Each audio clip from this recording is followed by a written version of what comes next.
ตำรวจแขวงแทงฮัวสาธารณรัฐสังคมนิยมเวียดนามจับกลุ่มหญิงสร้างสถานการณ์ตายทิพย์เพื่อตัวเอาเงินประกันภัยกว่า 1.2 ตือดงสำนักข่าวเวียดนามนิวส์ของเวียดนามรายงานวันที่22ธันวาคม2025ว่า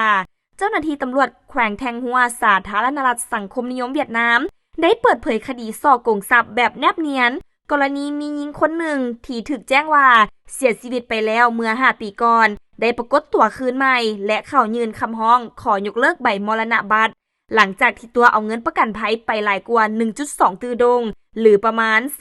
45,600 ดอลลาร์สหรัฐจุดเริ่มต้นของคดีดังกล่าวถูกเปิดเผยขึ้นในวันที่17ธันวาคม2025ที่ผ่านมา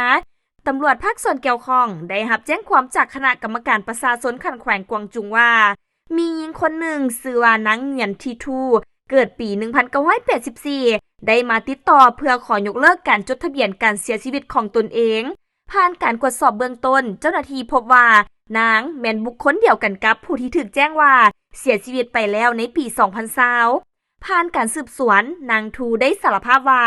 ย้อนปัญหาครอบครัวการหย่าร้างและพบว่าตนเองเป็นมะเร็งบวกกับมีความขัดแย้งกับแม่นางจึงเกิดมีความคิดจะเปลี่ยนตัวตนใหม่และเอาเงินประกันภัยตนเองเคยคิดจะฆ่าตัวตายแต่ถ้าฆ่าตัวตายแท้ประกันภัยจะบ่จ่ายเงินจึงเลือกวิธีนี้เพื่อเอาเงินมาให้ครอบครัวและตั้งใจจะตัดขาดการติดต่อทั้งหมดส่วนแม่ของผู้เกี่ยวให้การว่าตอนทำอิฐบ่เห็นดีน้ำนางทูได้ข่มขู่ว่าจะกัดสายไฟขาดตัวตายแท้ๆหากแม่บ่ร่วมมือวันที่7มิถุนายน2020นางทูได้กินยานอนหลับและทำทานล้มในห้องน้ำเฮ็ดให้มีบาดแผลตามใบหน้าเพื่อให้คนอื่นเชื่อว่าเสียชีวิตย้อนอุบัติเหตุและจัดงานศพปลอมขึ้นทั้งสองแม่ลูกได้จ้างหมอผีมาช่วยจัดฉากการมัดศพและฝังศพอย่างลับๆโดยบ่ให้ญาติพี่น้องเห็นศพในขณะที่ทุกคนกำลังจัดงานศพและไว้อาลัยนั้นนางทูได้ลักหนีไปลี่อยู่เฮือนหมอผีก่อนจะหนีไปเฮ็ดเวียกอยู่แขวงดงนายหลังจากมีการแจ้งใบมรณบัตรตายอย่างเป็นทางการนางเทิบผู้เป็นแม่ได้นำใบมรณบัตรไปเบิกเงินประกันภัย2 บริษัทคือผู้เดนโชได้เงิน682ล้านดงและฟูฮวงไลได้เงิน600ล้านดงรวมทั้งหมดกว่า 1.2 ตือดง